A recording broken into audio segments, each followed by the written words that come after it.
Boa noite. Obrigado a todas as presentes, os presentes que estão nos prestigiando e sejam bem-vindos à última noite do festival.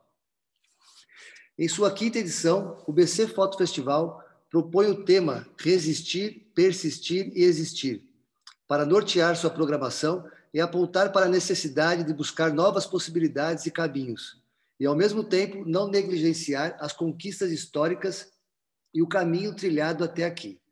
Mesmo tendo que se reinventar, o festival não perde sua essência em trazer um conteúdo de qualidade relevante para o aprimoramento de nossos conhecimentos.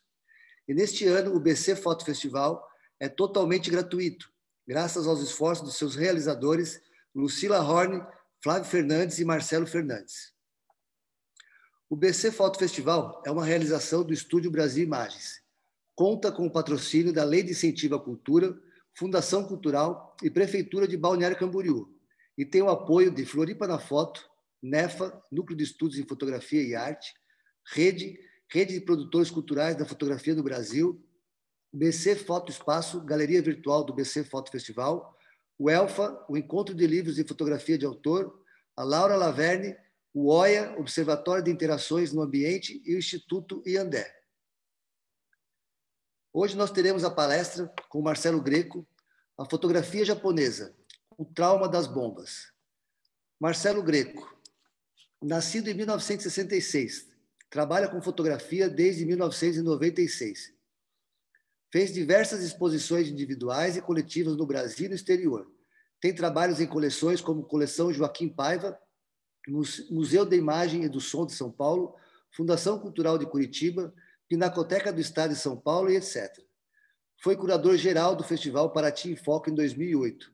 Em 2009, criou a Scholler Edition, editora especializada em edições limitadas, assinadas e numeradas pelos artistas.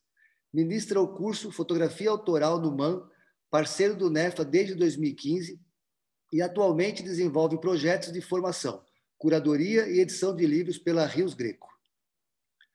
A fotografia como forma de expressão está sempre atrelada à vida do autor.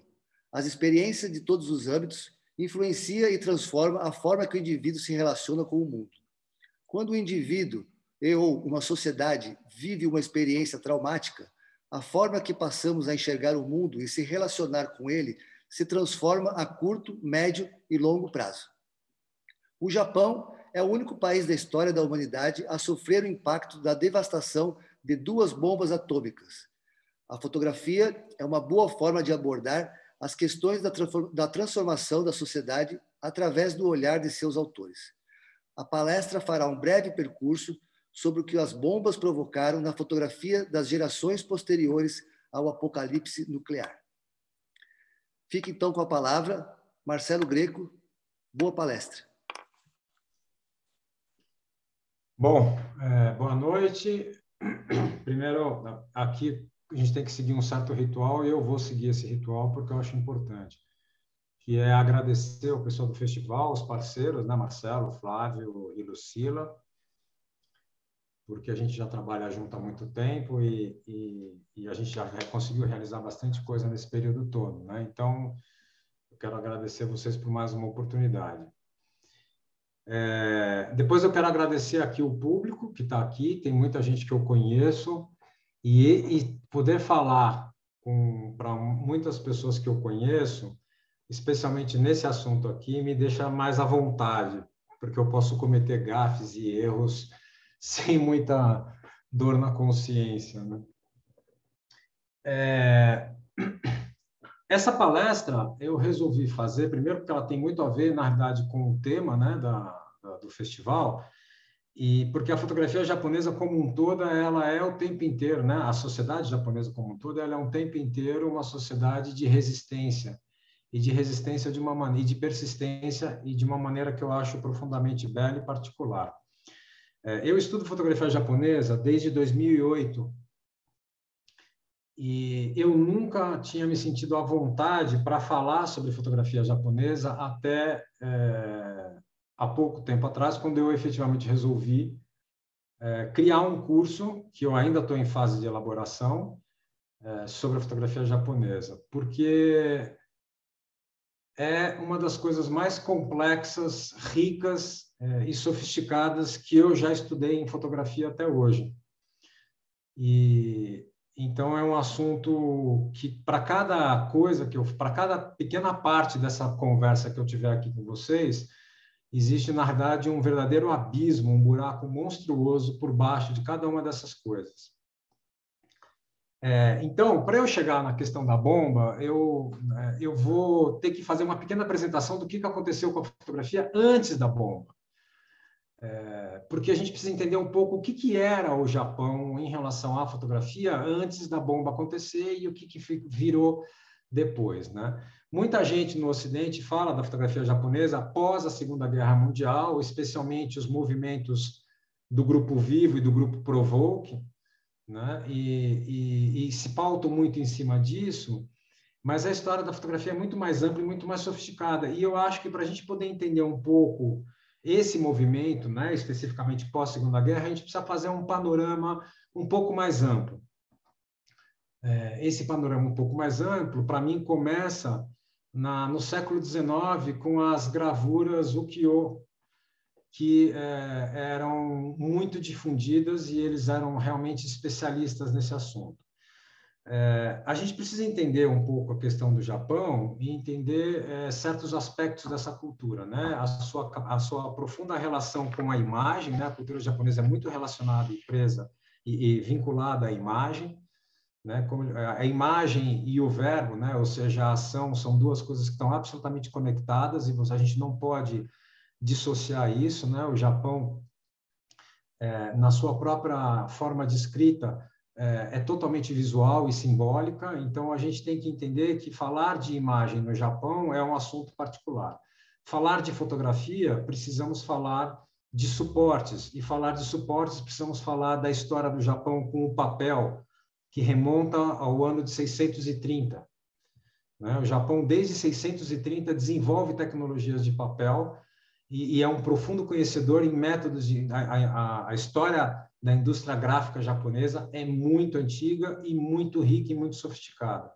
E não é à toa que tudo isso culmina e leva a uma cultura do livro de fotografia que tem números que são absolutamente estarrecedores, né? Então, se você pegar, por exemplo, dois fotógrafos japoneses dos mais conhecidos, como o Daido Moriyama, que é um dos que eu vou falar, e do Araki, que é um outro muito conhecido, eles dois têm mais de 700 livros publicados. Então, é um volume que eu acho que a fotografia brasileira não alcançou esse volume em 50 anos de fotografia da metade do século XX para cá, né? 70 anos de fotografia. E eles têm isso em dois fotógrafos. Então, é uma relação absolutamente particular, é complexo, e eu vou tentar ser muito rápido na primeira parte para a gente poder olhar um pouco esses livros desses fotógrafos que foram predominantes e determinantes na fotografia após a Segunda Guerra Mundial. Então, eu vou aqui passar uma apresentação e, a qualquer momento, se alguém quiser perguntar alguma coisa, por favor, levante a mão aí, acene, o pessoal da produção fica de olho e me pergunta. Eu acho que quanto mais a gente puder interagir, melhor. Tá bom? Então, eu vou começar compartilhando aqui. Então, vamos lá. Eu vou tentar ser bem rápido nesse início, porque realmente eu estou preocupado muito com o tempo, né? Eu enxuguei a palestra, e até agora eu acho que essa palestra, se eu quiser, vai demorar mais de 2h30, 3, e isso não vai ser possível, né? Então, para falar um pouco da fotografia japonesa, eu resolvi começar a falar um pouco das gravuras e das pinturas japonesas que são do século XIX. E eu vou me ater única e exclusivamente a dois artistas, o Hokusai e o Hiroshige. Por que eles são importantes? Porque eles vão fazer gravuras que vão influenciar a pintura europeia do século XIX, né? Por exemplo, Van Gogh foi influenciado por eles, os impressionistas foram influenciados por essas gravuras quando essas gravuras chegaram na Europa. E eles tinham que seguir rigores técnicos muito radicais, eles tinham que ter aprovação da censura para poder fazer essas gravuras. E os dois inovaram na época, né? Então, eles vão tratar nas gravuras das questões dos eventos da natureza, os vulcões, terremotos, que fazem parte da cultura japonesa. Então, você tem um povo que resiste e persiste às questões dos grandes eventos naturais, né? É o Japão, né? Isso está intimamente ligado à cultura japonesa e o formato da cultura japonesa. E isso faz com que eles aprenderam a lidar o tempo inteiro com essa relação da impermanência, da força e da fragilidade da vida, né? Que a vida apresenta. Então, é interessante aqui, quando a gente entra aqui no trabalho do Hokusai, e essa é a gravura mais conhecida do Hokusai, o tempo inteiro nessas gravuras a gente vê essa luta e essa incrível batalha entre a natureza, a força da natureza e o homem enfrentando essa natureza, né?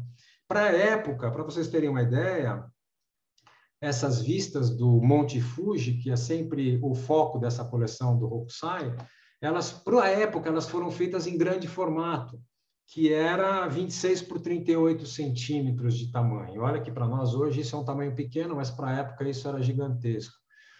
E eles tinham que ter a aprovação da censura e eles tinham que seguir regras rígidas.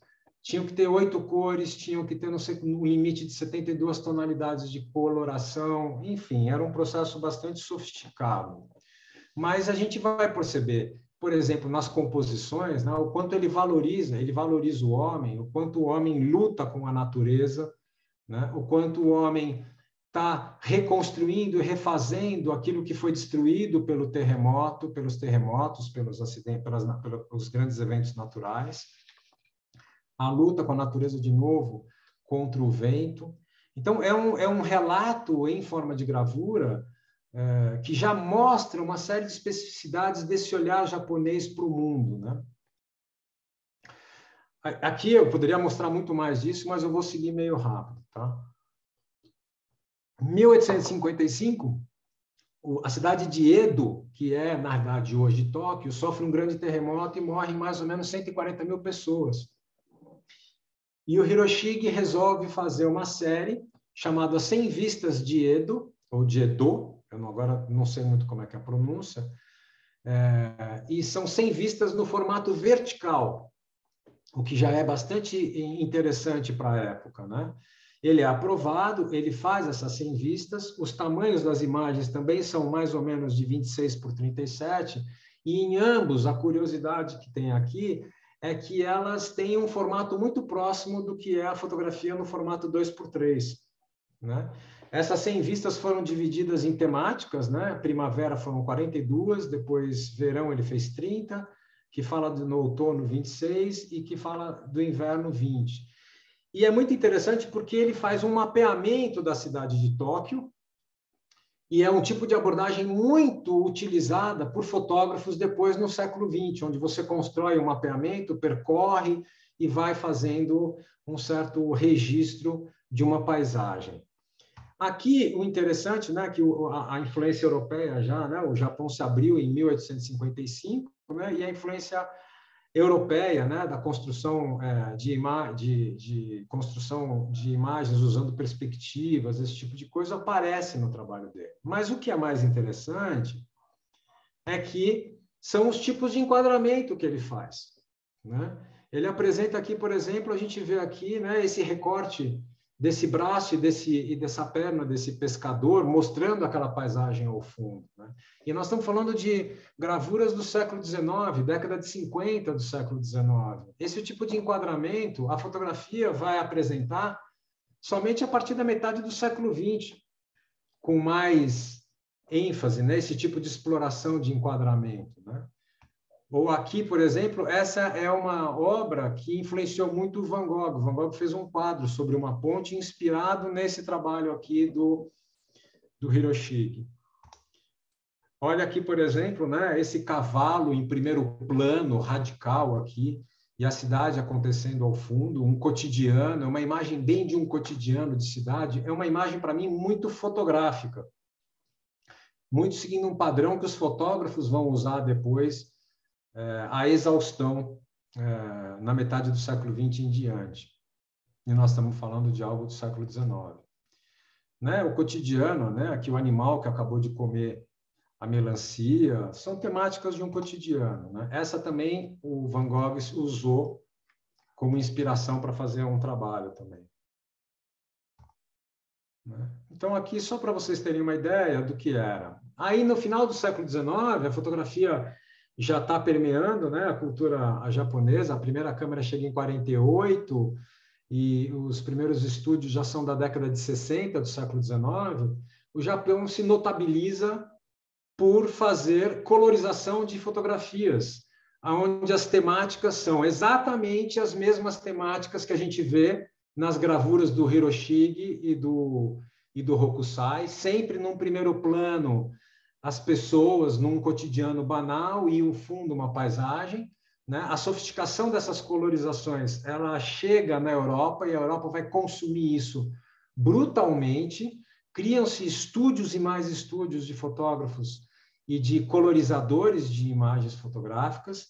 Vão se comercializar muito cenas como essa, remontando a ícones da cultura japonesa, que naquela época já não existiam mais, por exemplo, um samurai, né? E a coisa fica de uma tal maneira, tão sofisticada, e a profusão disso é tão gigante, que no final do século XIX, eles não sabiam mais, né? Se você faz uma pesquisa sobre essa questão dessas imagens, você encontra várias imagens com créditos diferentes. E agora, em julho, vai ser lançado um livro sobre esse fotógrafo, Shimoka Renjo, que eles falam, o livro chama-se Fotografias atribuídas a Shimoka Renjo, porque eles não têm certeza, não tem como atribuir com certeza que essas imagens são desse fotógrafo. Tamanha a profusão disso, né?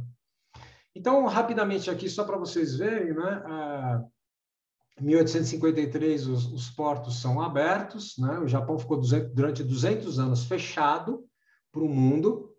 Se alguém tentasse sair do Japão e fosse pego, ele podia ser executado. E em 1853, os portos são abertos, né? Olha só, em 1889, a primeira sociedade fotográfica japonesa aparece. Não tem relação nenhuma com a vida profissional, como fotógrafos profissionais. São amantes da fotografia, o que viriam a ser depois os fotoclubes, esse tipo de ação. A primeira exposição em 1893. A primeira revista em 1894 sobre fotografia. E em 1895, o primeiro álbum de fotografia, o primeiro livro de fotografia, ainda no formato de um álbum, e que repete um pouco a estrutura das gravuras ukiyo, né? Então, exatamente a mesma forma, com os mesmos textos, as legendagens, né? 1896, uma segunda revista lançada. 1900, a Associação de Fotógrafos Amadores é criada, né?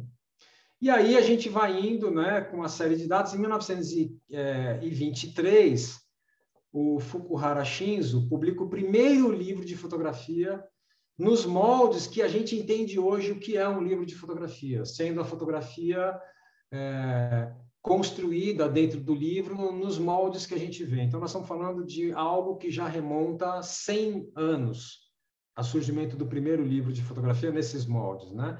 Anteriormente a isso, os livros que já existiam eram todos naquele formato mais de álbum. Aqui não, né? Esse cara, na realidade, ele vem da Europa, em 1913, então ele era muito influenciado pelo que estava acontecendo na Europa com a fotografia. E ele faz um livro chamado Paris et le Sien, que é o Rio, né?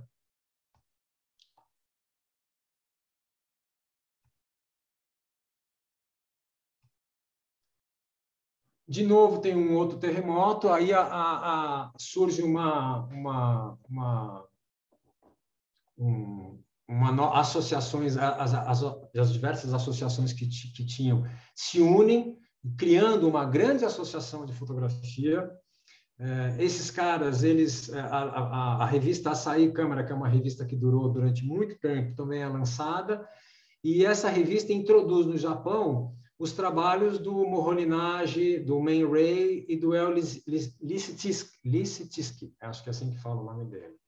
E isso provoca uma questão muito interessante, porque a fotografia, inicialmente, nessa primeira metade do século XX no Japão, ela não é uma fotografia semelhante ao que se fazia na Europa e nos Estados Unidos. Enquanto na fotografia na Europa e nos Estados Unidos, a fotografia é muito vinculada a uma fotografia de rua, de cunho documental, um documental social, a fotografia no Japão, nessa primeira metade do século XX, ela está fortemente ligada aos movimentos artísticos. Eles têm profundas discussões e brigas, porque eles não querem, eles acham que a fotografia é um meio de expressão artística e não um meio de reprodução e de documentação da realidade. Eles rejeitam a fotografia como um documento da realidade.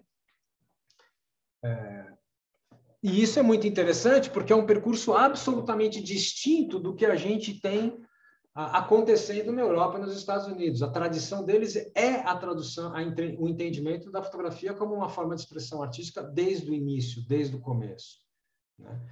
Em 1933, mais ou menos, esse fotógrafo, Natori Yonosuke, ele retorna da Europa e ele vai parar em Osaka e ele vai introduzir o conceito do fotojornalismo nos Estados Unidos, no Japão. E, a partir daí, o cenário japonês começa a ter algum tipo de relação com uma fotografia mais social, mais documental. Porém, a gente está em vias, né, em 33, em vias de estourar a Segunda Guerra Mundial, né? Em 1938, efetivamente, essa guerra vai estourar. E aí vão acontecer algumas coisas que eu vou falar um pouquinho mais para frente. Eu estou passando rápido aqui pelos slides, porque realmente eu não quero deixar de mostrar com cuidado e detalhes o assunto principal daqui, mas vejam como, desde o início ali atrás, né, essa relação do Japão com a imagem, essa relação do Japão com grandes eventos naturais, né, e eu não chamo de catástrofe, porque os eventos naturais não são catástrofes, catástrofes é o que a gente provoca, mas não o que a natureza faz, e o quanto isso aparece nas imagens, o quanto o cotidiano aparece nas imagens, o quanto o olhar deles é educado de uma maneira em que a nossa sociedade ocidental tem que se educar. Então, quando a fotografia aparece, esses caras estão já explorando, estão andando numa velocidade muito adiante do que está acontecendo no Ocidente. Então, aqui eu só mostrei aqui, vou passar rapidamente por alguns trabalhos. Esse é o trabalho do Natori Yonosuke, que é um trabalho de fotojornalismo, né, de documentação. E aqui, alguns poucos fotógrafos de 1915 a 40, que são fotógrafos já no que eles chamam de fotografia moderna japonesa, que é uma fotografia mais com cunho artístico, né, de uma expressão pessoal.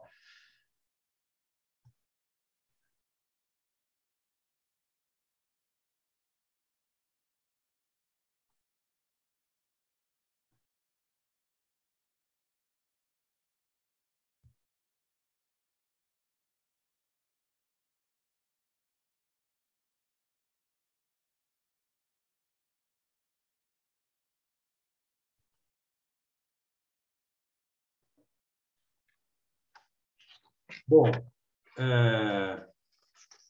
aí, só para vocês saberem, fotografia no Japão chama-se shashin. Shashin, onde sha significa reprodução, cópia, e shin significa verdade. Bom, vamos lá. A partir de 38, quando estoura a Segunda Guerra Mundial, todos os movimentos artísticos no Japão e todas as diversas formas de uso da fotografia no Japão ficam censurados. Ninguém pode trabalhar com fotografia, a não ser se for para criar fotografia de propaganda política para o governo japonês, para o império, em relação à guerra. Então, existe um verdadeiro buraco dentro da produção fotográfica japonesa durante o período da guerra. Porém, antes disso, a produção fotográfica está totalmente vinculada ao livro, né? E eu vou mostrar alguns livros que são interessantes e que são publicados ainda na década de 30. Então, aqui em 32, o Horino Massal, ele publica esse livro, que é um projeto gráfico muito baseado na Bauhaus. E ele explora as paginações do livro, muito pensando já nos mesmos usos, né? Vejam que a fotografia aqui desse barco, né, tá deitada, muito mais com apelo para a estrutura gráfica da imagem do que, na realidade, para uma reprodução ou uma documentação do que é esse barco. Em 1933, o Koichi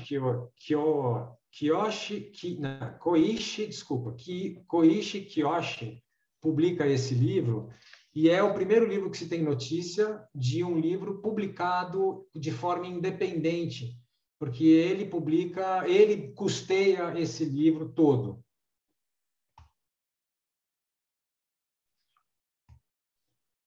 Em 1938, o Kumagai Motoishi, tá o O maiúsculo aqui, faz esse livro, e esse livro é patrocinado pelo que é hoje a Fundação Japão. E ele já é um livro objeto, porque ele foi construído num formato de leporello. Desculpa, errei aqui, não é. Esse aqui é o primeiro livro, o livro do Kumagai Motoishi, é o livro que fala, é o primeiro livro que se tem notícia de uso de imagem em página dupla, que a gente chama de página espelhada.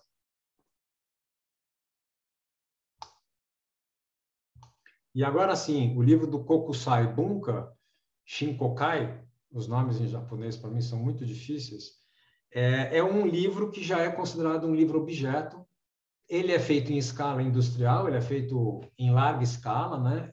Só que ele é feito no formato leporello, para ser usado e montado em cima de uma mesa. Então, a gente vê aqui ele já, por exemplo, algumas imagens, né, nesse formato panorâmico, né? E só que ele é montado para ser visto, é um livro para ser visto dessa forma, montado em cima de uma mesa. Então, vejam quanto isso antes da Segunda Guerra Mundial, né? O quanto essa relação do Japão com o papel, o quanto a relação do japonês com a questão da perpetuação de um conhecimento, né? E o quanto os eventos naturais eles são intrínsecos à cultura japonesa, e isso aparece na fotografia desde sempre.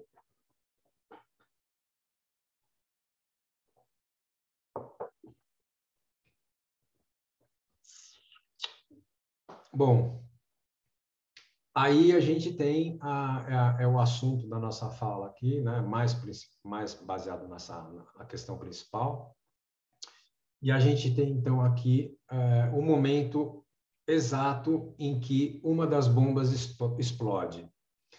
E esse fotógrafo, o Hamaya Hiroshi, pega, e no momento exato que ele tem a notícia que explodiu a bomba, ele pega a câmera dele, vira para o sol ao meio-dia e fotografa o sol ao meio-dia. E cria uma imagem que é uma representação simbólica da bandeira japonesa queimada, né? Porque se vocês forem olhar a bandeira japonesa, ela é branca, né, com a esfera vermelha do sol. Antes ela tinha os raios, né, que saíam do sol. E aqui a gente tem exatamente o contrário, né? O que é branco vira preto, e o que era o centro da informação, que é o sol, é essa bola branca. Aí, em 1945, em Nagasaki, o Matsumoto Eiichi vai para Nagasaki, fotografar e registrar Nagasaki, e uma das imagens que ele traz é exatamente essa aí, é a sombra de um soldado no muro do quartel-general militar. A gente vê aqui a sombra desse soldado impressa e a escada impressa, né? Como se tivesse sido feito um raio-x no momento da bomba. Esse corpo é incinerado e a marca dessa pessoa e dessa escada ficam registradas na parede aí do quartel-general. Bom, acaba a guerra, o Japão se rende, né? Os relatos sobre a guerra são assim, impressionantes. E entre 1945 e 1959, nenhuma mídia impressa no Japão podia publicar qualquer imagem que mostrasse o que aconteceu em Nagasaki e Hiroshima. Ou seja, as pessoas até podiam fotografar, mas nada podia ser publicado. Era tudo censurado. Então, você imagina, e esse período, o Japão é ocupado militarmente pelos Estados Unidos, né? Várias bases militares nos Estados Unidos são instaladas no Japão, e os japoneses têm que, além de tudo, além de terem sofrido com as bombas, eles têm que viver sob as regras de convívio social que o governo americano impõe à sociedade japonesa. Inclusive, não permitindo que os japoneses pudessem discutir, através das suas mídias impressas, o que aconteceu. Então, aqui, né, até o ano de 59, a imprensa japonesa foi proibida pelos Estados Unidos de divulgar qualquer imagem referente à sua destruição. Os livros de fotografia se tornam o principal meio de difusão dos fotógrafos japoneses. Alguns fatores podem ser citados. Esses fatores, para mim, são questões que eu identifico, mas que claramente podem não ser os únicos e talvez alguns sejam muito mais só uma interpretação minha do que o de fato, né? O livro é um meio de difusão que ultrapassa o tempo e constitui um pensamento mais amplo sobre o mundo, né? Em substituição à efemeridade de uma exposição fotográfica, por exemplo, né? E essa preocupação com a história é uma preocupação muito intensa dentro da cultura japonesa. Agora, alguém está com o microfone aberto, pode desligar, por favor? Outra coisa o Japão é uma terra onde falta espaço nas residências, né? A gente não tem grandes espaços expositivos e a cultura japonesa de exposição de obras de arte é muito distinta da nossa também, né? A cultura expositiva, normalmente nas casas japonesas existe um espaço, né, expositivo, onde os objetos de decoração e de arte daquela família ficam ali colocadas, né, na sala do chá, ficam colocadas ali para receber os visitantes e que são colocadas e retiradas dependendo do visitante que chega lá. Então, essa tradição de ter foto parada na parede, como nós temos aqui, não é da mesma forma, né? Como nós vemos aqui. Depois disso, o Japão é um país que ficou exterminado pela guerra. Então, é um país que tem que se reconstruir. E o Japão, os artistas japoneses têm muita dificuldade de, por exemplo, fazer uma exposição fotográfica com ampliações. O custo das exposições era absolutamente proibitivo, era muito mais fácil produzir livros, porque tem uma cultura de produção de custo baixo, de papel, de produção, que eles estavam acostumados e fazer uma exposição era absolutamente caro, né? Depois, o interesse e a tradição pelo papel, como eu já falei, a difusão no tempo, que eu já falei, né? E um entendimento da complexidade do discurso visual da imagem vinculado à literatura, né?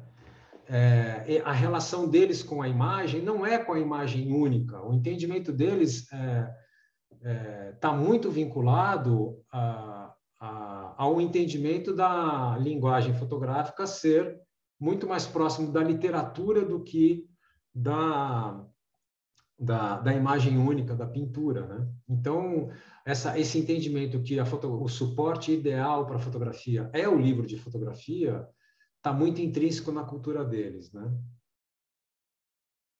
Aí aqui um comentário que eu acho que não vale muito a pena entrar no mérito agora. Bom, de novo, sobre um livro de fotografia, esse livro aí, do Domo Ken, que foi um dos mais importantes fotógrafos japoneses na área do fotojornalismo, foi lançado em 1960 Era um livro que denunciava... porque a partir a partir da Segunda Guerra, é lógico que algumas questões sociais do Japão vão ficar sendo o foco, né? Tudo que está acontecendo no Japão nesse período, eu vou entrar um pouquinho no mérito disso agora, é o foco da fotografia japonesa, né? E esse livro, chamado Children of Shikuho, que era onde havia uma mina de carvão e que as condições de vida das pessoas era muito precária, ele foi impresso na pequena tiragem de 100 mil exemplares. Então, a força que esse livro tem, esse livro era vendido, era tão barato que ele era vendido como se fosse uma revista, né? E isso provocou uma mudança de entendimento do que estava acontecendo no Japão com a industrialização e com a modernização que o Japão estava acontecendo, né? Então, a partir da década de 60,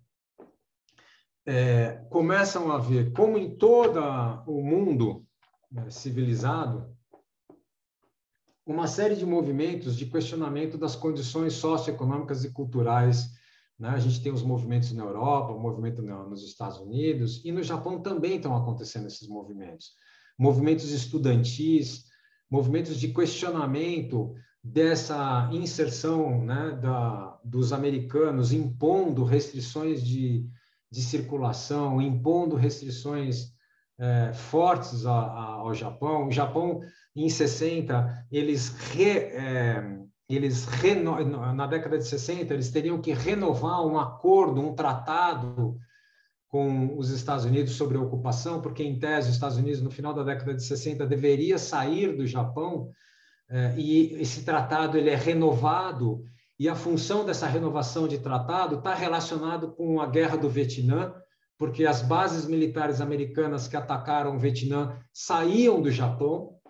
Então, tem um movimento social, cultural e estudantil no Japão violentíssimo, de negação e de querer realmente entender melhor o que está acontecendo e querer entender melhor quem é o Japão que está sendo modernizado, que está sofrendo tanta influência americana e literalmente continua sendo ocupado pelos Estados Unidos, né? Bom, em 1959 surge o Grupo Vivo. O Grupo Vivo, que foi formado pelo Narahara Iko, Akira Sato, Akira Tano, Kawada Kikuji, Shomei Tomatsu e Eiko Hossoi, é um grupo que se baseia, se pauta no conceito de um coletivo fotográfico como a Magnum, né? Eles foram, o Grupo Vivo ele foi criado para vender o trabalho comercial desses fotógrafos. Porém, esses caras eles estavam com uma pegada tão forte na fotografia e eles estavam buscando de novo o resgate de uma subjetividade na fotografia japonesa, em detrimento um pouco dessa fotografia que tinha ganhado um pouco mais notoriedade, né, que é a fotografia social, no final da década de 30 e logo após a Segunda Guerra Mundial, que eles acabaram sendo interpretados como um grupo artístico. E por isso mesmo esse grupo durou só 2 anos, porque não tinha condição de... a coisa ficou um pouco desvirtuada, né? Esse grupo ele não é tão estudado quanto o grupo da Provoke, mas ele é muito interessante, porque a Provoke, que é um movimento que vai surgir no final do século, imagina, no final da década de 60, é um movimento de reação ao que esses caras tinham feito e estavam fazendo, né? Então, eu vou mostrar aqui para vocês, por exemplo, rapidamente, né, um pouquinho só do trabalho de alguns deles e vou me ater mais ao trabalho de 2 especificamente, né? Esse é um trabalho do Narahara Iko, em que a questão da subjetividade, né, que eles colocam aqui é que eles entendem que a fotografia ela tem esse forte vínculo com a subjetividade do fotógrafo, né? Com o fotógrafo, quando vai fazer um trabalho e fotografar alguma coisa, ele descarrega nesse trabalho uma subjetividade que diz mais dele do que na realidade da coisa em si, né? Do referente propriamente dito, né? E a questão aí é tão séria que entre 1960 e 1965, as discussões entre o Shomei Tomatsu e o Domo Ken, que é o fotojornalismo, que rejeitava tudo isso, né? Rejeitava, ele era fotojornalista, ele não aceitava de jeito nenhum esse movimento e os fotógrafos da Vivo, e muito menos vai aceitar os fotógrafos da Provoke. Eles têm um debate acalorado durante anos através das revistas fotográficas. Um escrevia um artigo, o outro respondia, um escrevia um artigo, o outro respondia, e eles iam nessa troca e nessa briga sem fim. Então, aqui é do Narahara Iko. Aqui é do Akira Sato.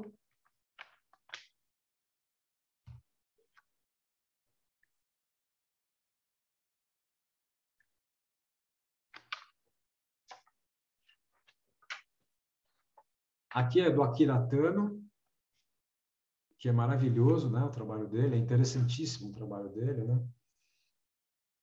De todos eles são interessantíssimos. Os livros desses fotógrafos, eles são, assim, raríssimos e caríssimos de encontrar, eles não são livros baratos, porque tem um mercado de colecionadores que devora tudo que essa fotografia japonesa cria, né? Principalmente desse período, os livros são proibitivos.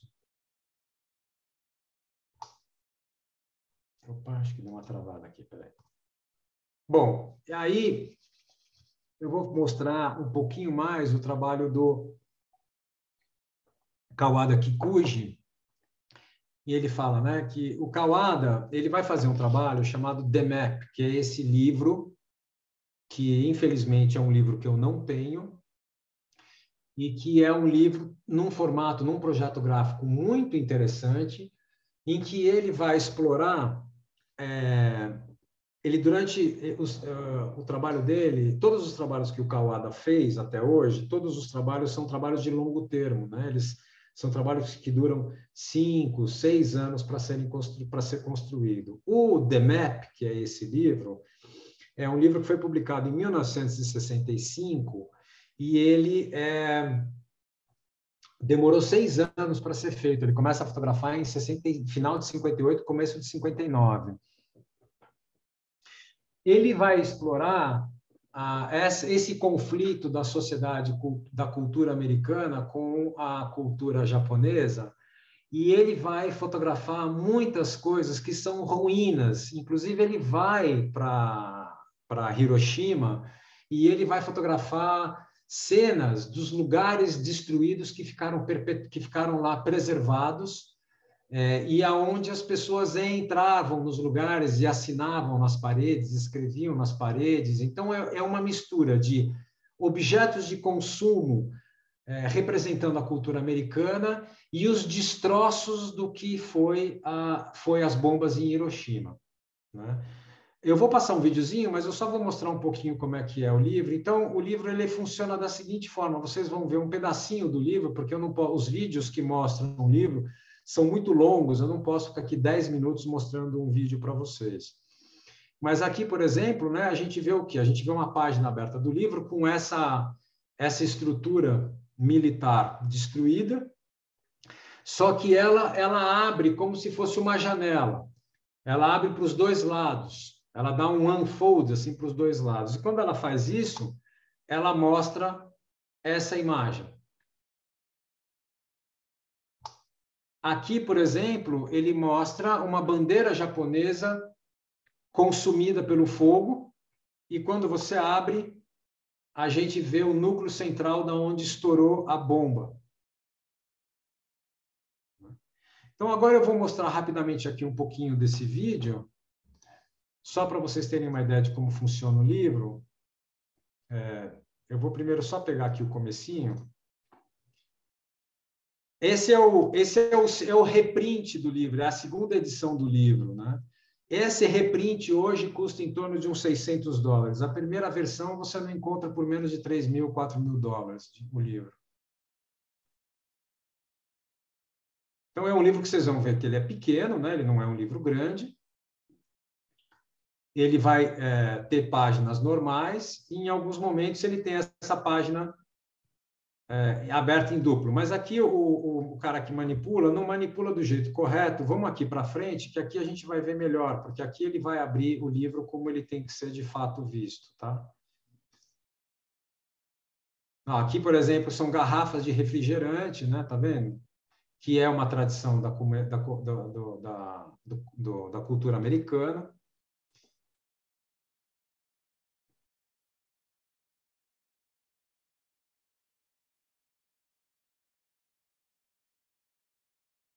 Aqui, por exemplo, a gente vê, né? Vou voltar aqui um pouquinho. Aqui a gente vê o símbolo da Coca-Cola, né? E quando a gente abre, a gente vê... O cara é muito rápido para mostrar, né? Mas quando ele abre, a gente vê tudo um emaranhado de coisas, né? Um emaranhado de fio.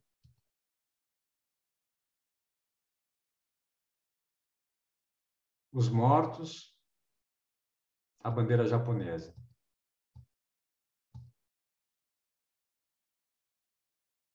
A bandeira japonesa antiga, né? Essa é uma cena bem interessante, né? Ó.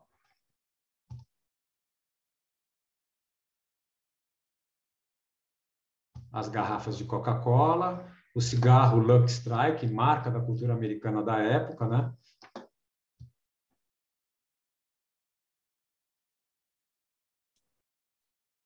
Que bom pretos tem, né? A impressão.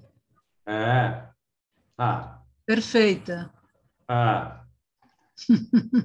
Vê livro japonês. Você quer aprender sobre produção gráfica, você tem que ver livro japonês. Os caras são absolutamente primorosos. Eu tenho alguns livros de uns fotógrafos japoneses aqui que eu tenho certeza absoluta que não pode ser impresso em nenhum lugar no mundo a não ser no Japão, porque os papéis que eles usam, a qualidade do papel que eles usam permite certos abusos no sistema de impressão que a gente não consegue ter no Brasil e fora do Brasil, porque a gente não tem papéis do mesmo peso, né?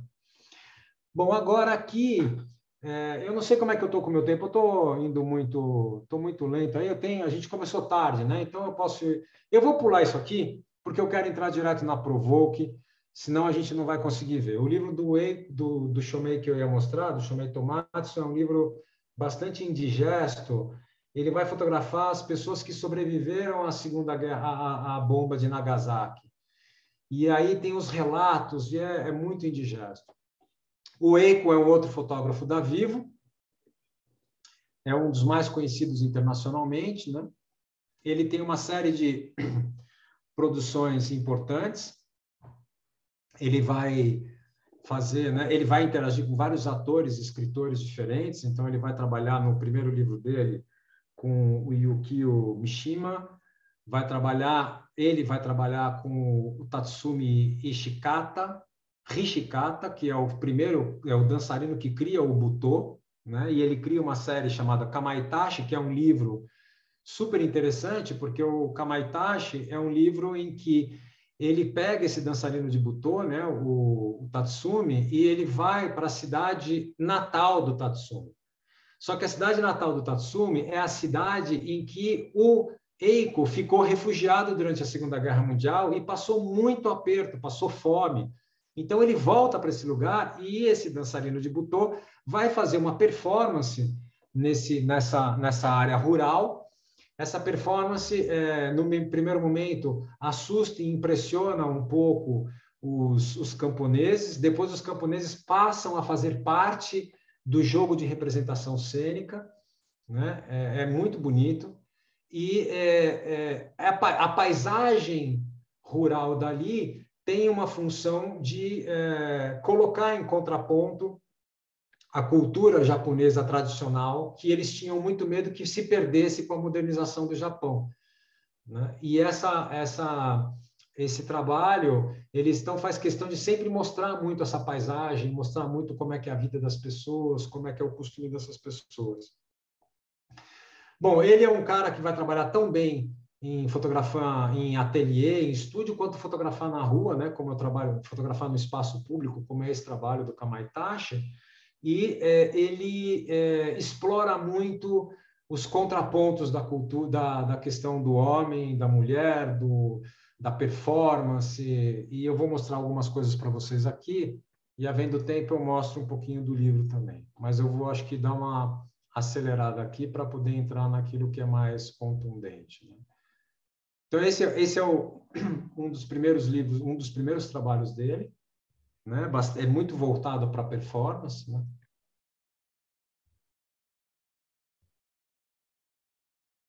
Um caráter muito sensual, um caráter muito erótico no trabalho. Esse é uma performance do dançarino.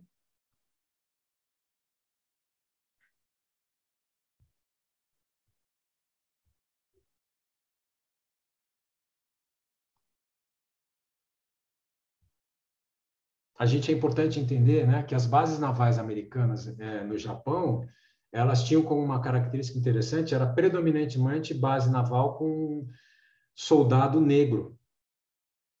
Então, tem um encontro entre a cultura tradicional japonesa e a cultura negra americana que foi para a guerra, né? Então, você tem livros, por exemplo, de fotógrafos que retratam o encontro e o conflito que isso gerava, por exemplo. Mas aqui eu não vou ter tempo de mostrar isso, porque é muita coisa para mostrar, né? Bom, o livro Kamaitachi, eu vou dar uma pulada, porque eu estou com um pouco de medo de não dar tempo de mostrar tudo, mas havendo tempo no final, eu volto para ele, se vocês quiserem, eu mostro um pouco desse livro, dessa performance de Butô no meio de uma comunidade rural para vocês verem. Bom, a Provoke, né, formada inicialmente pelo escritor Utaki Koji e pelos fotógrafos Takuma Nakahira e Yutaka Takanashi, e pelo poeta Okada Takahiko, ela já logo de cara, né, a própria formação dela já anuncia essa proximidade, essa relação da linguagem escrita com a linguagem visual, né? Então, os textos dos 3 exemplares que a revista publicou, né, ela começa em 68 e acaba no final de 69. São 3 exemplares que são publicados. Em todos eles, sempre tem um texto crítico sobre as questões da produção cultural japonesa na fotografia da época, tem poemas e tem trabalhos de ensaios fotográficos, né? Sendo que, no segundo exemplar, o Daido Moriyama é convidado pelo Takuma Nakahira a fazer parte, né? Então, aqui essa frase, né? Nós, fotógrafos, devemos captar os fragmentos da realidade que são impossíveis de captar com as palavras, criando, assim, material para confrontar palavras e pensamento. Por isso, criamos essa revista com o título Provoke, né? E o subtítulo Materiais Provocativos para Pensar. Um dado que eu esqueci de falar, o nome Vivo do outro grupo vem do sentido da palavra vivo mesmo, do português, porque é a palavra usada no Esperanto, né? Que é uma língua que se criou acreditando-se que a partir desse momento, a partir da criação da ONU e da Segunda Guerra Mundial, a gente teria uma única língua que integrasse todos os povos. E eles resolveram usar a palavra vivo nesse sentido mesmo, né? De dizer o quanto eles estavam vivos e presentes e atuantes no mundo. Falar da Provoke e mostrar a Provoke é um assunto também bastante interessante, mas, na realidade, eu vou me ater aqui a 2 fotógrafos, ao Daido Moriyama e ao Takuma Nakahira, porque, entendendo e vendo o trabalho desses 2 fotógrafos, a gente entende a Provoke, a gente entende todos o que vai acontecer na fotografia japonesa, né?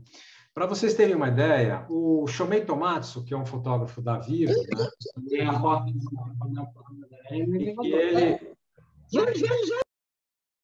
E que ele é um grande pensador, né, desse movimento novo da fotografia japonesa, a partir da Segunda Guerra.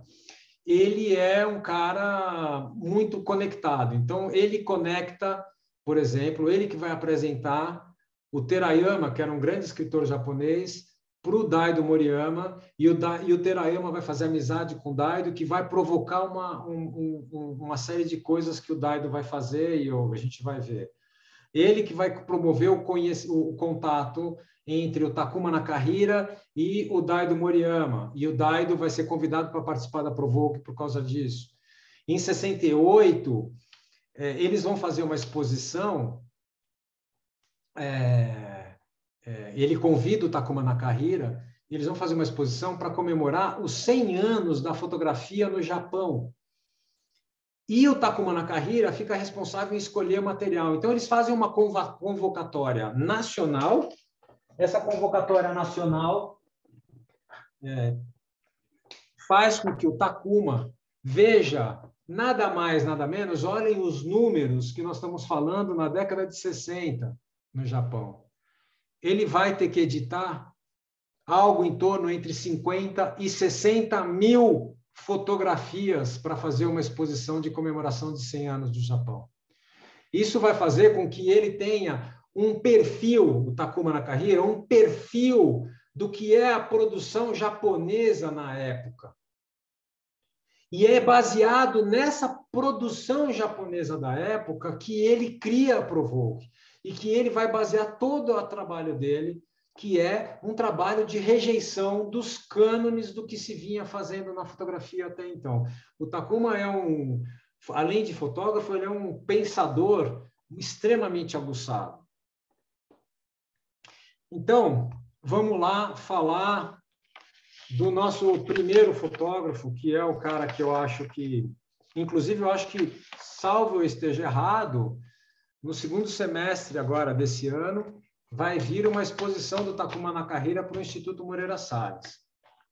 Bom, o Takuma Nakahira, ele nasceu em 1938, ele vem de uma família extremamente pobre, né? E ele foi assistente do Eiko Hossoi em 61. Depois ele sai, depois de 2 anos, ele sai do Eiko e ele começa a querer trabalhar como fotógrafo. E ele via que a carreira dele não caminhava, e ele precisava fazer alguma coisa para caminhar. E aí é interessante que, como haviam muitas revistas de fotografia, muitas das coisas que nós vemos hoje como livros de fotografia no Japão, desses caras, eles são frutos, na realidade, de ensaios que as revistas chamavam os fotógrafos para fazer, e os caras faziam vários ensaios distintos, e depois de terem feito esses vários ensaios, eles juntavam e construíam um livro. E foi assim com o primeiro livro do Daido, o Japan Photo Theater, que é um livro que vai consagrar o Daido, né? Ele vai ganhar um prêmio de fotografia por causa desse livro. E esse livro, ele na realidade, vai fazer esse livro a partir de vários ensaios que ele faz para uma revista. Nesse livro, que é emblemático, porque é um livro que ele vai questionar claramente o sentido de narrativa e o sentido do que significa uma imagem fotográfica, né? Então, ele vai fazer os seus primeiros ensaios, inclusive com metalinguagem. Ele vai começar a fotografar fotografias que aparecem em jornais, em outdoor, em poste de rua, fotografar televisão. Ele vai fotografar tudo que para ele é uma imagem. E para ele tudo é uma coisa só. Nesse livro ele começa a fazer umas experiências com isso e depois ele chega num tal grau no segundo livro dele que a gente já não sabe, porque nesse aqui a gente ainda consegue perceber quando é uma imagem de televisão ou quando é uma imagem de um jornal ou quando é uma imagem de um pôster, de um outdoor ou de mesmo de um poste, né? Esses lambes de poste. Mas no segundo livro, você já não tem mais noção nenhuma, referência nenhuma da onde vem essa imagem. o que é o que nós estamos vendo na realidade, né? São imagens, né? A Provoke fica famosa pela técnica, pela linguagem da imagem desfocada, pela imagem granulada, pela imagem tremida, né? Isso é muito o que se fala e o que é muito pautado a Provoke. Mas o que as pessoas pouco sabem é que o Daido já fazia isso antes da Provoke, né? E o Daido faz isso dentro desse livro, o Japan Photo Theater, porque ele quer questionar o que é a imagem fotográfica, ele quer questionar o que é uma narrativa com a imagem fotográfica, ele quer questionar o que é realidade, né? Ele quer questionar o que qual é o sentido da vida, né? Todos eles, tanto Takuma quanto o Daido, eles são muito influenciados por três grandes artistas ocidentais. O fotógrafo William Klein, americano, quando o William Klein, em 54, lança o New York, né, onde o William Klein já vai, na questão da linguística fotográfica, já romper com os cânones da fotografia, né, isso é um assunto à parte. Ele vai se interessar muito pelo Andy Warhol e pela abordagem do Andy Warhol em relação aos objetos de consumo e à replicação das coisas. E ele vai se interessar muito pelo Albert Camus, com o seu pensamento sobre a teoria do absurdo, né? Onde a vida não tem sentido algum, né? E se a gente tiver um mínimo de bom senso, todos nós nos suicidaríamos, né? E qual o sentido de nós buscarmos no mundo um prolongamento da vida independente da qualidade que nós vivemos? Então, todos eles estão muito preocupados com aqui e agora. Esses caras viveram duas bombas, eles não querem saber de um futuro, eles querem saber do presente, eles querem saber do hoje. Como é que eles vivem hoje? Qual é o registro que eles querem deixar na vida, no mundo, sobre o que eles são e viveram hoje, né? Hoje, naquela época, né? O aqui e agora é o fundamental, né? E esse aqui e agora é ruidoso, é sujo, é rasgado, é desprovido de sentido, é desprovido de fórmulas, de composições harmônicas ou de qualquer outro sentido que a gente queira dar para isso. Então, eu vou dar para vocês terem uma ideia também, eu vou começar a mostrar o livro. Eu não vou poder mostrar o livro inteiro, porque eu quero mostrar um pouquinho dos 3 livros fundamentais do Daido, mas para vocês entenderem uma coisa muito interessante aqui nessa história, o Daido começa a fotografar esse livro, ele não tinha dinheiro para fotografar. Então, as primeiras imagens desse livro, ele vai fazer com um filme de cinema, que é ISO 22, revelado e puxado para a ASA 400.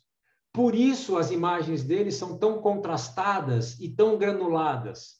Tem uma razão técnica. Depois ele começa a ganhar dinheiro e começa a fotografar com filmes, mas aí ele vai adotar isso como um padrão.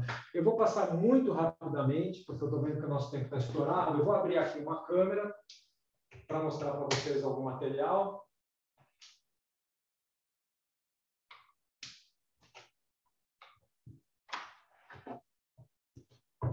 Agora, aqui dá para eu mostrar para vocês, eu vou interromper aqui um pouquinho, e dá para mostrar para vocês livros, que é o que nos interessa na vida, né? Então, deixa eu abrir aqui. Esse livro, ele não é o livro original, ele é uma reprodução no formato de facsímile do livro original. Essa mancha que a gente vê aqui do livro é exatamente a mancha do que é o livro original. Tá?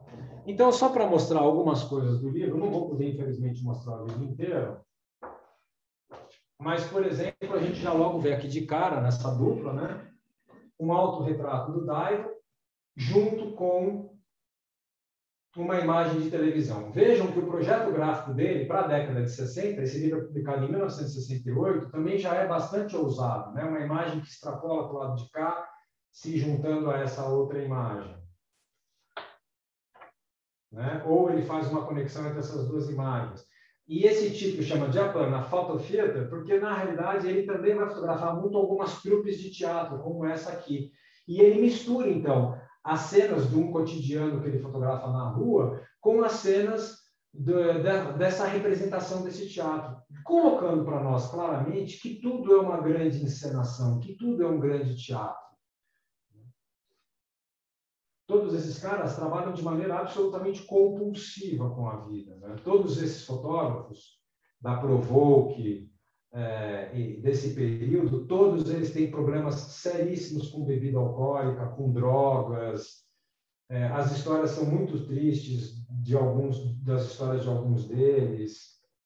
Aqui, por exemplo, a gente pode perceber o quanto a imagem é contrastada, né? É um jogo de preto e branco, nada mais, e isso é por causa do filme que ele usava.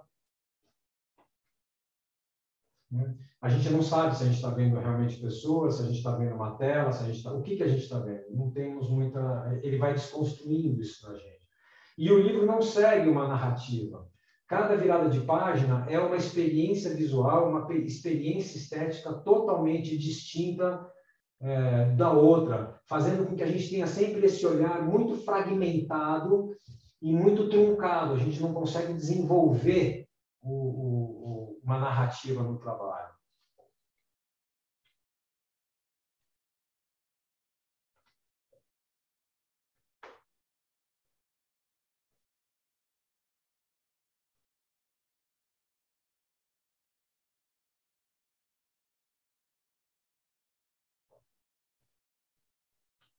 Ele vai entrar em cinema pornô, vai fotografar as telas do cinema, ele vai fotografar teatro, ele vai fotografar strip, ele vai fotografar a rua, ele vai fotografar ele com mulheres, ele vai fazer uma mistura total, né? E as imagens sempre nesse estilo, né? Sempre muito estouradas, muito radicais, né?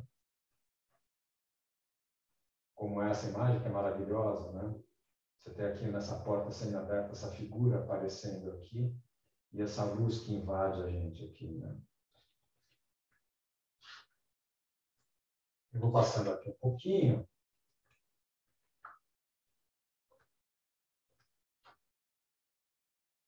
Bom, eu vou pular agora, quando ele tem 25 anos de idade, ele entrou olha que cena incrível, né? O filme está tão estourado, tão granulado, que a luz aqui, olha, faz com que essa cabeça fique suspensa no ar, né?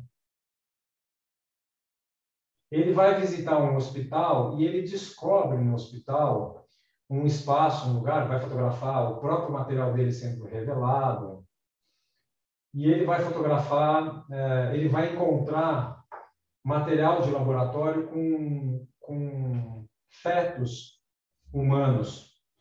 E ele fica muito impressionado com aquilo, porque isso é uma coisa que vai acontecer muito, né? Não só as pessoas que sobreviveram. Aqui, por exemplo, uma citação ao Andy Warhol, né? Essa questão da repetição. Mas houveram os frutos, né, das bombas, a contaminação das pessoas, a contaminação do ambiente gerou uma série de problemas nas gerações futuras, né? Tanto no sentido das deformações e dos problemas que as crianças vieram a ter, mas também a quantidade enorme de abortos que aconteceram. Então, existe um material muito difundido disso, né? E ele vai fotografar isso e ele vai incluir isso dentro do primeiro livro dele, que é um pouco o que nós vamos ver aqui, que é o último capítulo desse livro. Eu acho que se vocês puderem deixar a minha tela só ativa, porque assim as pessoas podem ver melhor, ao invés de ficar vendo compartilhado. Depois, eu sei que a Libra precisa falar, mas acho que a gente vai perder um pouco do conteúdo.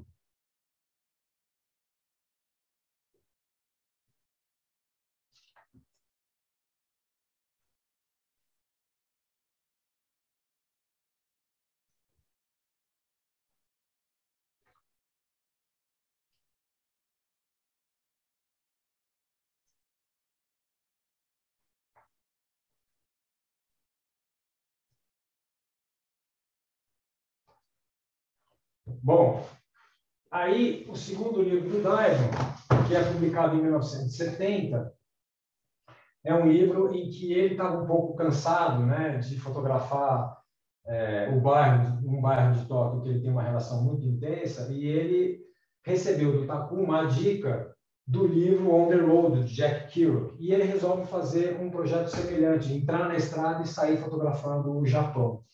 Ele vende essa ideia para uma revista, essa revista vai contratá-lo para ele fazer 4 ensaios, ele vai fazer 4 viagens e ele vai gerar o livro a partir daí.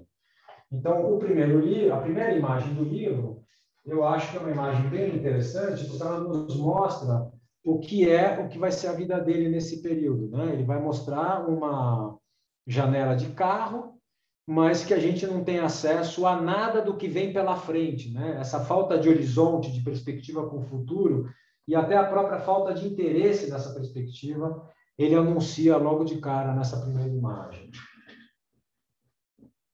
E aí, de novo, aqui, as imagens elas vão mostrando, né? O Japão aqui, por exemplo, isso é um outdoor, né? Vou dar uma puladinha aqui. Ele é um tremendo laboratorista, mas ele faz questão de deixar as manipulações totalmente evidenciadas, né?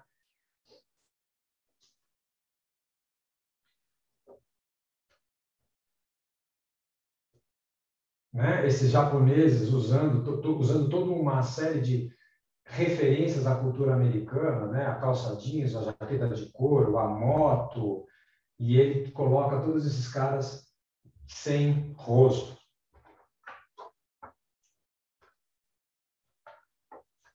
Aqui, por exemplo, né? A repetição, Andy Warhol, e um outdoor com a Brigitte Bardot.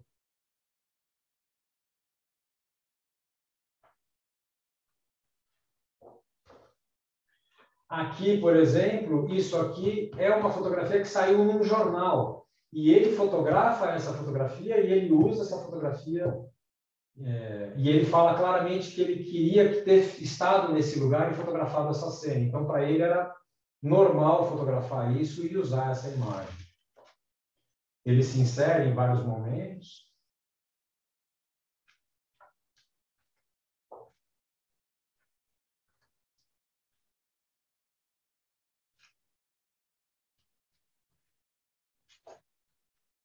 Essa foto, que é uma foto super famosa, foi para esse livro.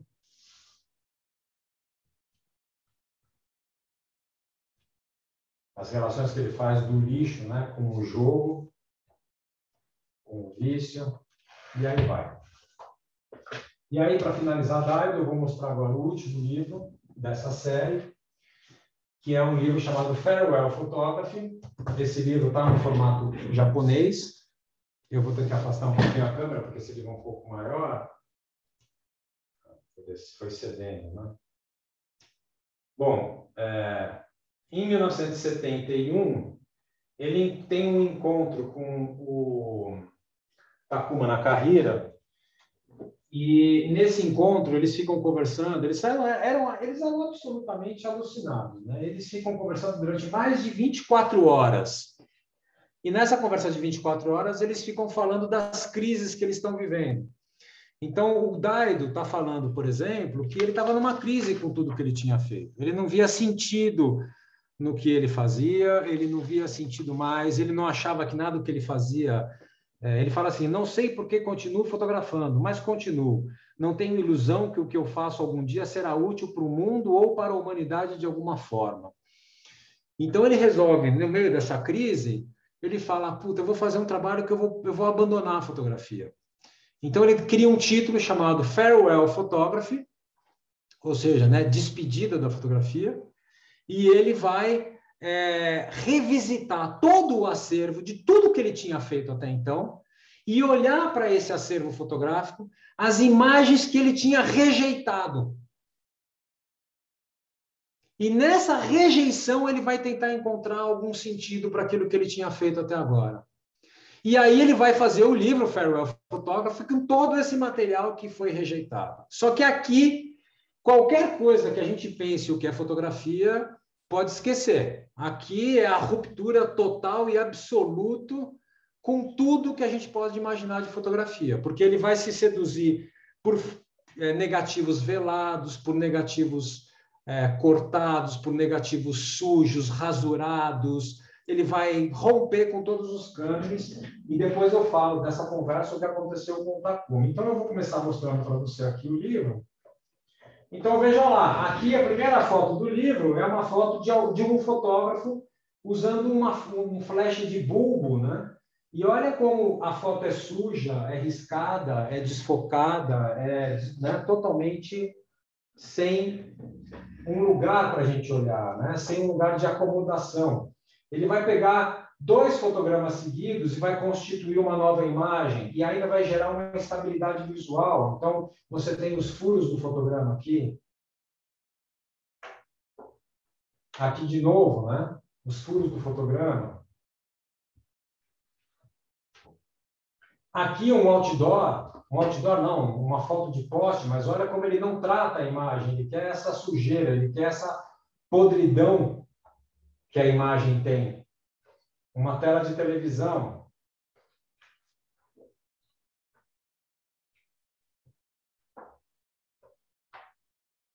Uma imagem que tem uma velação e ele mostra todo o negativo.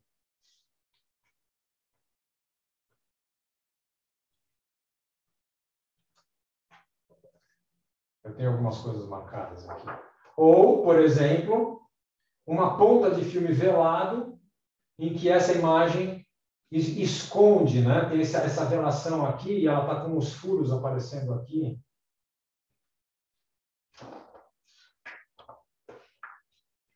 Ou essa imagem que está toda com a sua emulsão totalmente danificada.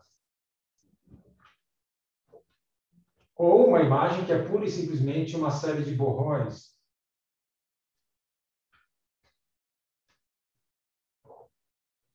Ou quando ele junta essas duas fotografias, né, essas duas imagens, uma imagem de meio fantasmagórica aqui, com esse cara aqui, a bandeira americana, que a gente não consegue nem identificar o que é.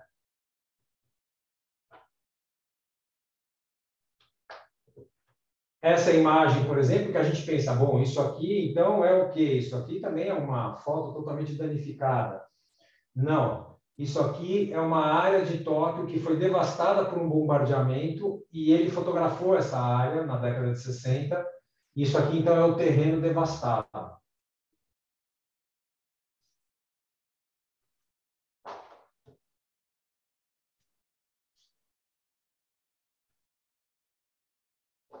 A gente poderia falar aqui da técnica dele de não olhar no visor da câmera, fotografar de tudo quanto é jeito, de todas as formas possíveis, usando sempre câmeras compactas, mas esses tipos de discursos não são as coisas relevantes do trabalho para mim.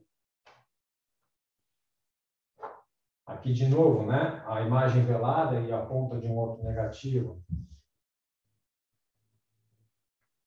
Ou essa imagem também de novo, né? Ele junta 2 fotos de mar, transformando isso numa única imagem.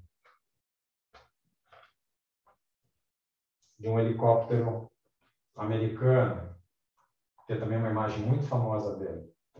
Ou um fotograma absolutamente velado, sem nada.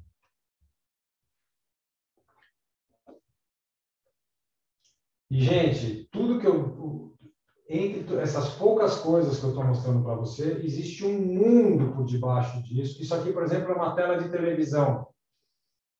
Existe um mundo aqui que eu poderia ficar falando com vocês, mas isso é conversa para pelo menos umas 32 horas, mais ou menos, de fala, que é o tempo que eu estou projetando fazer um curso sobre isso, porque tem muito conteúdo para ser visto e ser falado. Eu estou tentando ser bem rápido aqui para não ultrapassar demais o tempo.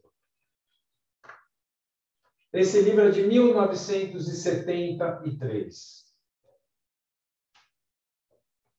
O Daido tem mais de 180 livros publicados. Ele publica, em média, 5 a 6 livros por ano.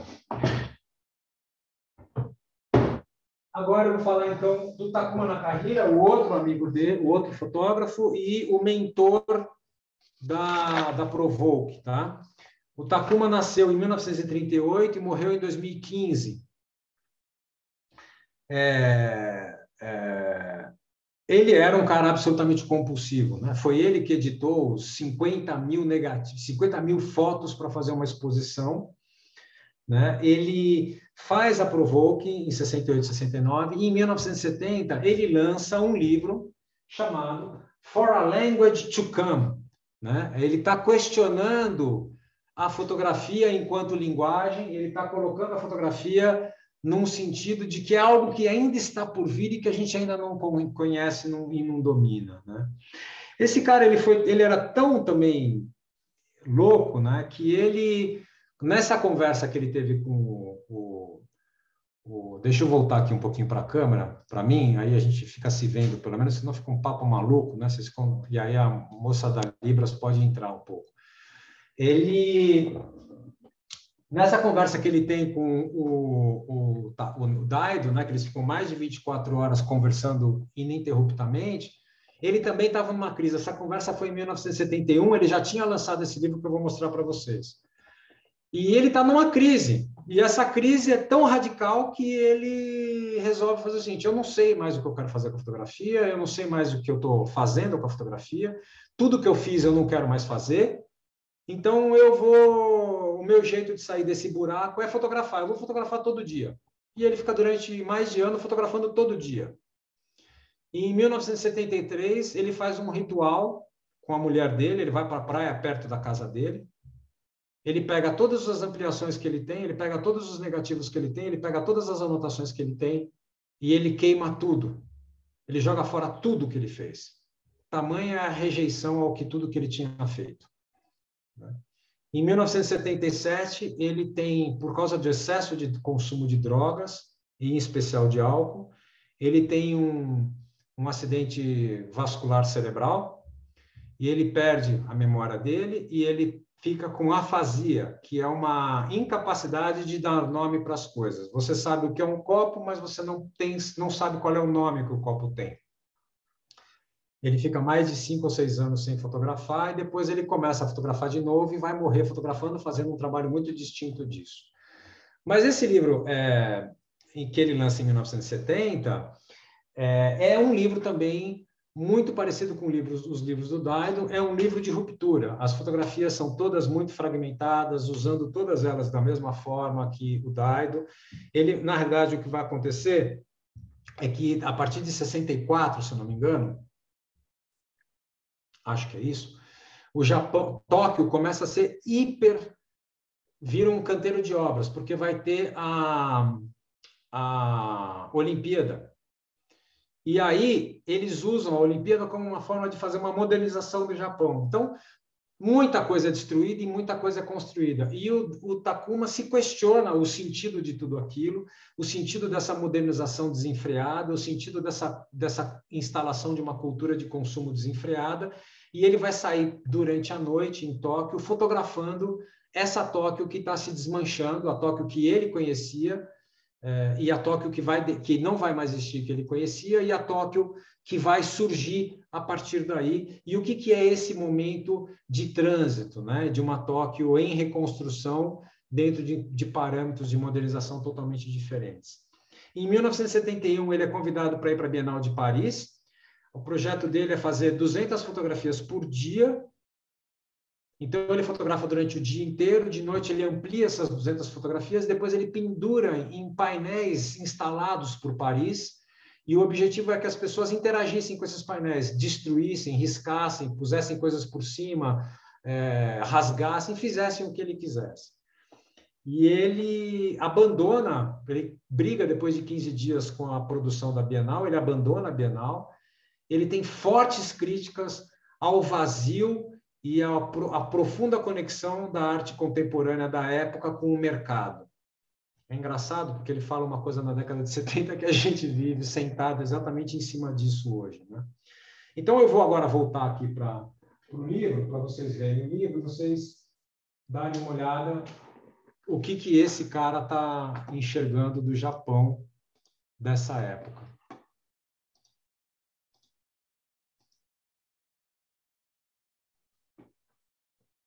Acho que dá para a gente marcar aqui, né? Para todo mundo ver grande, né? Vocês conseguem, né? Então, vamos lá. A capa original não é essa, depois eu posso mostrar. Essa também é a capa da segunda edição, não é a capa original.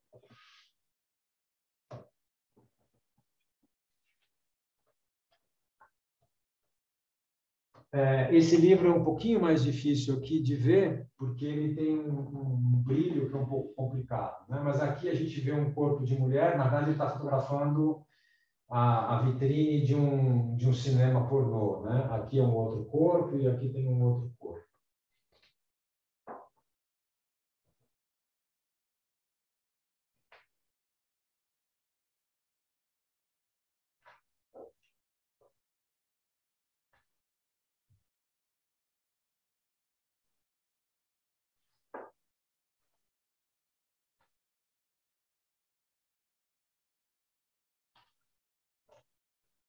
Vejam que, de novo, né, ele também é um livro truncado. Você não consegue ter uma sequência onde a gente flui, o nosso olhar flui. Cada virada de página é uma parada, é uma interrupção, é uma necessidade da gente olhar para o material e tentar entender o que eles veem. E o mais interessante é que tanto essa geração da Provoke, ela nega a subjetividade do grupo vivo. Ela vai dizer que a fotografia, eles negam o caráter artístico da fotografia. Eles falam, fotografia não é arte, fotografia é registro. O registro do aqui e agora, de quem eu sou e que mundo que eu vivo e como eu vejo esse mundo. Então, é muito interessante porque o tempo inteiro a fotografia japonesa ela está oscilando entre essa aproximação, né, com o mundo, com o meio artístico, né, que a gente viu lá antes da Segunda Guerra Mundial. Esses caras negam a arte, mas eles negam a fotografia documental, a fotografia social. Eles tentam trabalhar num terceiro viés, numa terceira via, que é uma fotografia com uma subjetividade grande, mas vinculada a um registro de existência do aqui e agora, né? É o Japão que esses caras acreditam ser o Japão da época, esse Japão ruidoso, em forte crise cultural, uma forte crise de identidade, um Japão sujo, um Japão perdido da sua identidade não original, consumido. Eu vou passando aqui um pouquinho rápido, vou dar uns saltos agora, tá?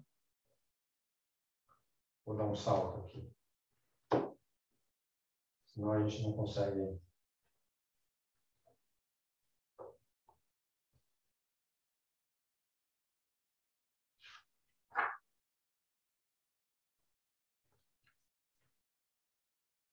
E aí ele vai chegar no final do livro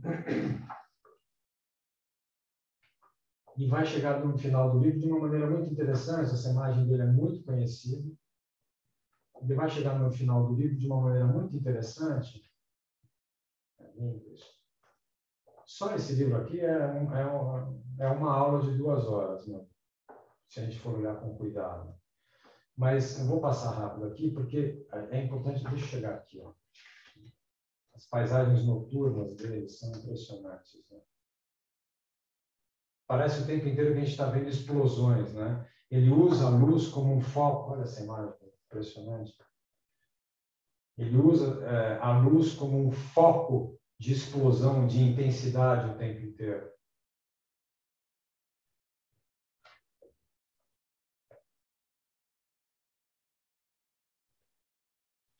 É como se a gente visse, tá vendo? É como se a gente visse o tempo inteiro uma explosão mesmo acontecendo no céu e permeando todo o universo. Deixa eu só mostrar rapidamente uma coisa aqui, nesse sentido.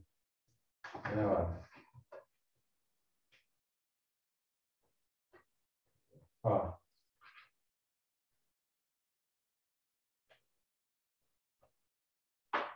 Olha, né?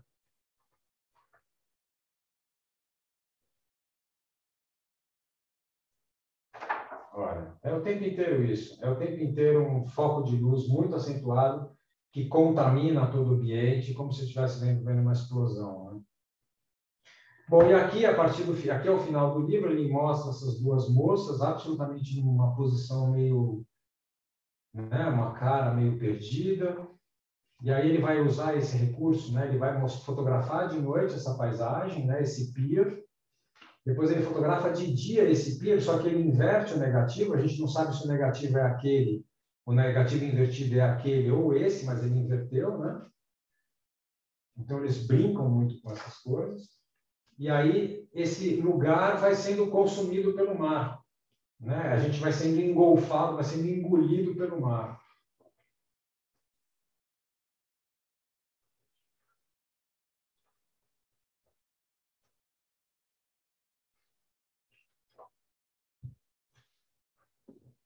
Bom, para encerrar e não me estender demais, eu vou dar uma pulada em algumas outras coisas que eu queria falar e mostrar para vocês. Eu ia falar um pouco do Masahisa Fukase, mas não vai dar tempo de falar. Eu vou direto aqui para encerrar o trabalho da Miyako Ishiushi, né, para falar de uma fotógrafa, né, que tem a produção fotográfica japonesa de mulheres, né, depois da década de 70 e 80, é impressionante também. A Miyako é uma fotógrafa de 1947, ela começa a fotografar tardiamente, aos 30 anos, e ela faz 3 livros iniciais, que são livros relacionados à vida dela na cidade de Yokozuka, que ela era extremamente pobre e vivia uma vida muito...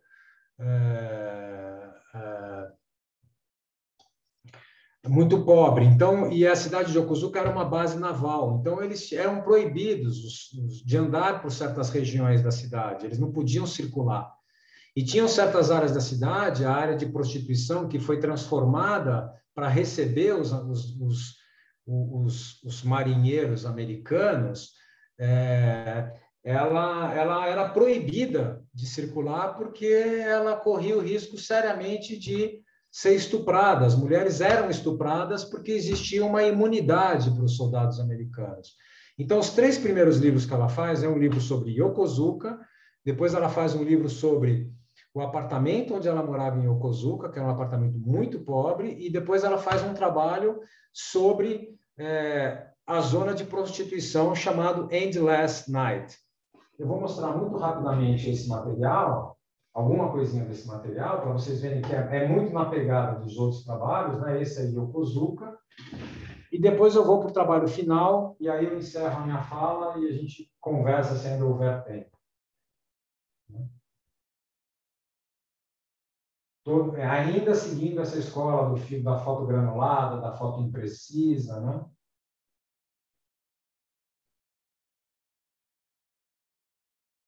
Esse é o apartment, que é o lugar onde ela morou.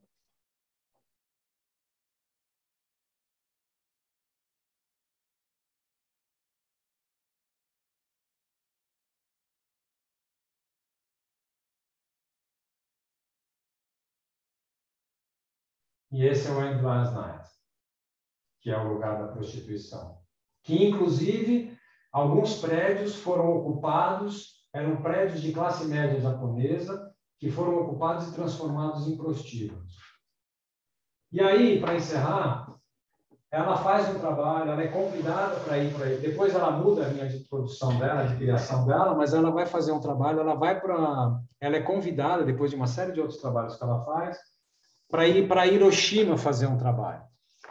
E ela, a princípio, ela rejeita, falando, não tenho nada a ver em fazer alguma coisa em Hiroshima.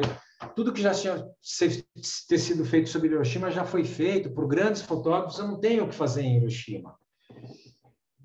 Mas ela resolve ir de qualquer maneira, e quando ela vai no Museu de Hiroshima, e ela encontra no Museu de Hiroshima as vestimentas e os objetos que foram encontrados em Hiroshima, das pessoas que morreram, ela fica profundamente tocada com aquilo e ela resolve fotografar.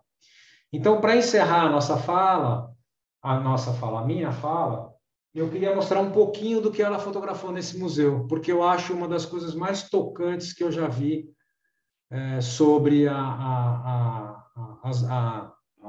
as 2 bombas no Japão. Ela ganhou, em 2014, o prêmio Hasselblad de fotografia. Tá? O trabalho dela é de uma importância enorme. Inclusive, ela ganhou o prêmio Hasselblad antes do Daido Moriyama, que só foi ganhar em 2019. E ela é a 5ª ou a 6ª, não tenho certeza, fotógrafa a ganhar esse prêmio. Então, o trabalho dela sobre a bomba é isso aqui. Ela vai fotografar um objeto como esse, Mas a coisa mais impressionante, ela vai fotografar as roupas das mulheres que morreram na bomba de Hiroshima. E ela vai fazer isso de uma maneira que eu acho sublime. Ela coloca essas roupas delicadamente, porque são roupas que estão se desmanchando, ela coloca em cima de uma mesa de luz. Então, tem uma projeção de luz que vem de baixo, que nos dá uma sensação de um corpo etéreo existindo nessas roupas. Eu acho isso maravilhoso.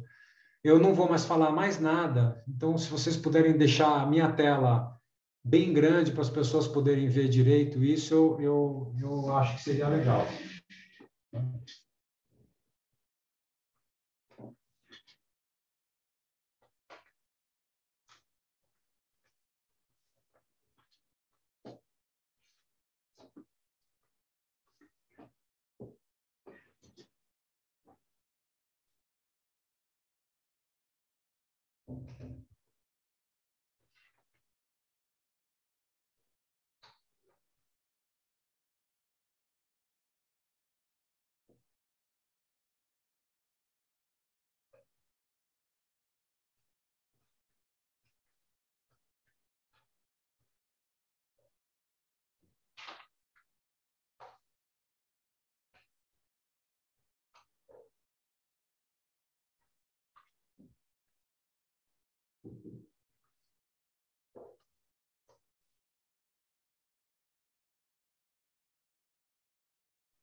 Bom, então,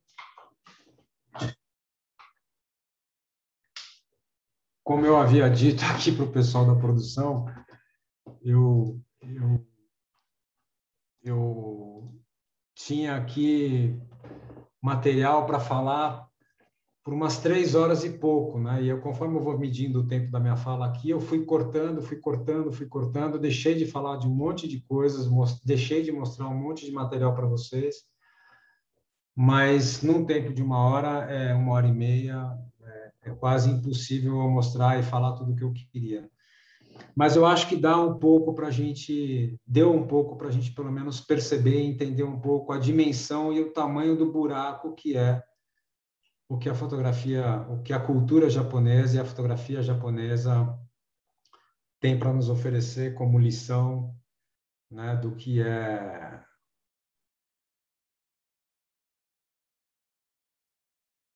ser humano, né? O que é ser humano e usar uma forma de expressão e de se comunicar em relação a todas as catástrofes e as desgraças que a gente vive no mundo, né? Eu queria agradecer, desculpem se eu fui muito extenso e muito cortado, tive que quebrar a minha linha de raciocínio várias vezes, porque realmente eu não podia seguir em frente com tudo que eu tinha para falar. E estou aqui, se vocês quiserem perguntar alguma coisa, quiserem saber, quiserem trocar, falar alguma coisa, estou por aqui. Estou à disposição.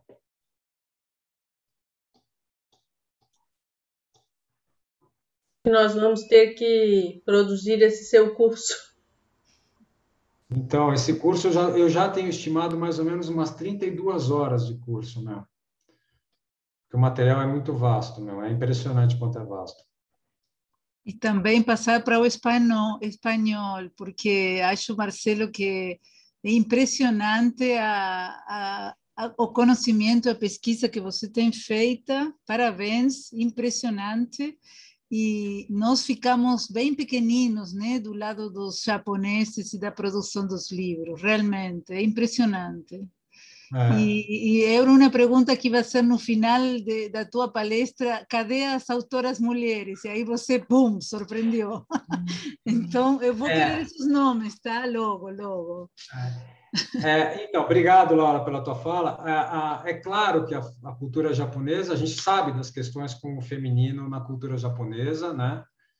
mas a produção contemporânea da fotografia japonesa feminina é impressionantemente bonita e potente. Imagino.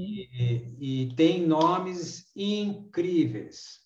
Tem nomes incríveis. Tem uma fotógrafa, por exemplo, que eu gosto demais, chama Sakiko Nomura, e ela tem um trabalho em que ela fotografa corpos masculinos. É impressionante o trabalho dela, cara. Só que os livros dela a gente tem que ver ao vivo, porque o livro dela é de uma sofisticação gráfica e de uma sutileza nas passagens de baixa luz, nos detalhes, que uma reprodução com essa via Zoom é impossível de se perceber. Imagino. Bom, muito bom. Obrigada, Marcelo. De nada, que é isso. Obrigado a vocês pela paciência e pela palestra truncada. Acho que você vai ter que fazer um livro desse todo esse trabalho também. Não, tem muito livro sobre a história japonesa, né? Não, mas isso que você fala é muito interessante. Você mesmo pode fazer. Não me sinto capaz para isso. Me sinto capaz hoje, depois de 13 anos de estudar, em fazer um curso consistente, mas fazer um livro, não me atrevo. Marcelo, a gente passou um pouquinho já do horário, tá? Eu quero agradecer por você compartilhar todo esse conteúdo com a gente. Eu sei que a gente poderia ficar muito mais tempo aqui. E agradecer por você estar sempre junto com a gente também, compartilhando esses conteúdos super importantes. Obrigado a vocês por darem espaço. Né? E se ninguém tiver mais nenhuma questão, eu acho que a gente pode ir encerrando. Eu quero agradecer a presença de todas as pessoas que ficaram aqui até agora. Tá? E também eu queria agradecer aos monitores que ajudaram a gente também aqui no festival, que foi o Lucas Correia, a Paloma Gomide, Maria Luísa Coura, a Malu, e o Eduardo Fonseca. E o Celso Peixoto também, que ele estava aqui com a gente, porém ele teve um problema de saúde, ele está com a Covid e teve que ser afastado. Então é isso aí, pessoal. Muito obrigado pela presença de todo mundo. E, Marcelo, recorde de público do festival, tá? Que bom. Tem um monte de amigo Marcelo, aqui, gente. Marcelo, muito obrigada. Obrigada, Marcelo e Flávio da coordenação, Laura, que esteve com a gente. E, para finalizar agora, eu vou passar novamente o vídeo da convocatória e agradecer a todos que se inscreveram na convocatória. Para a gente, agora, é o nosso último dia de festival, estamos encerrando.